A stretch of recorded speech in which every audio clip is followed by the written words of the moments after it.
Hi everyone, I'm Victoria and I'm here to give you a brief history of super PACs and dark money, as well as the controversy that surrounds them today and how they're relevant to democracy, all in 5 minutes hopefully, so I've got to talk fast. Let's go.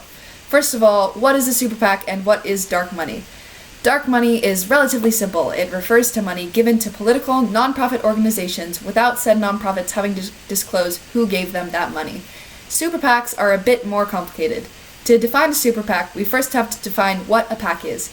PAC stands for Political Action Committee, and their main purpose was to support a specific political candidate or cause, mostly by giving them money. For regular PACs, the cap amount of money that an individual could give was $2,500 per election, and they were not allowed to accept any money from large corporations. A super PAC, on the other hand, has no such monetary restrictions and can accept pretty much any amount of money that people are willing to throw at them.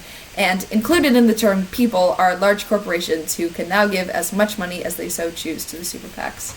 Now, this whole super PAC / dark money drama didn't just happen overnight. To find the real origins of all this political intrigue revolving around money, we have to go back to the distant past of 2004. That was when Citizens United, a conservative nonprofit, decided to start a film company to produce a movie about Hillary Clinton. The film was entitled Hillary, the Movie, and rather unsurprisingly portrayed Mrs. Clinton in an extremely unflattering light, and Citizens United was planning to run ads for it on national TV. Now, Citizens United recognized that they would probably be in legal trouble because of this. At the time, it was illegal to run smear ads within 30 days of the election. Thus, they appealed to the courts, saying it was unconstitutional to not allow them to run their ads.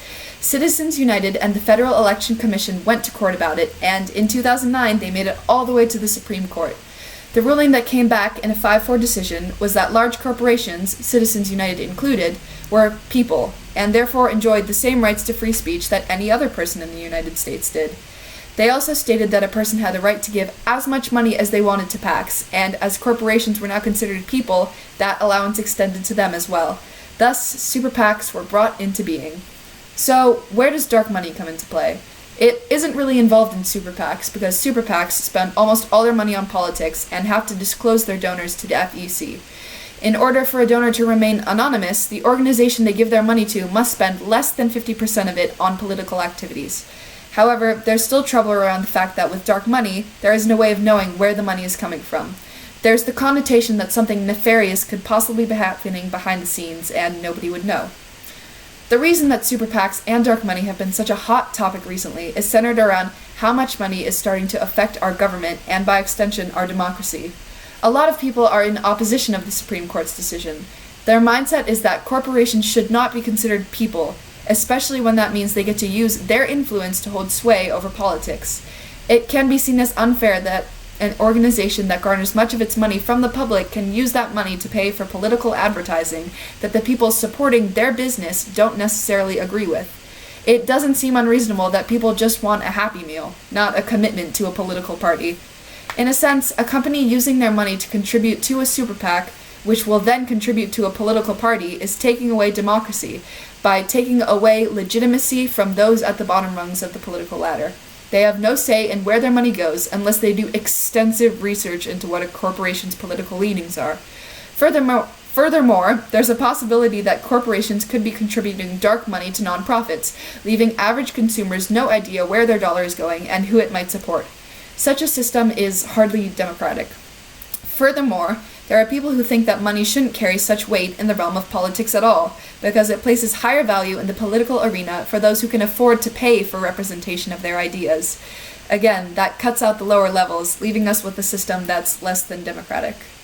The other side of the coin is that new, greater involvement of money is a good thing for democracy. The super PACs and the money they provide usually don't go to incumbents, but those who are newly running for office, forcing those who have previously held office to really work for their votes and for their position. Also, with all those political ads running, people are more likely to take notice of the political situation and take action, therefore strengthening democracy.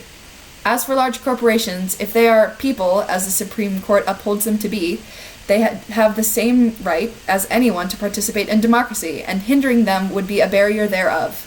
They have the right to give their money where they want, whether to a super PAC or a nonprofit as dark money.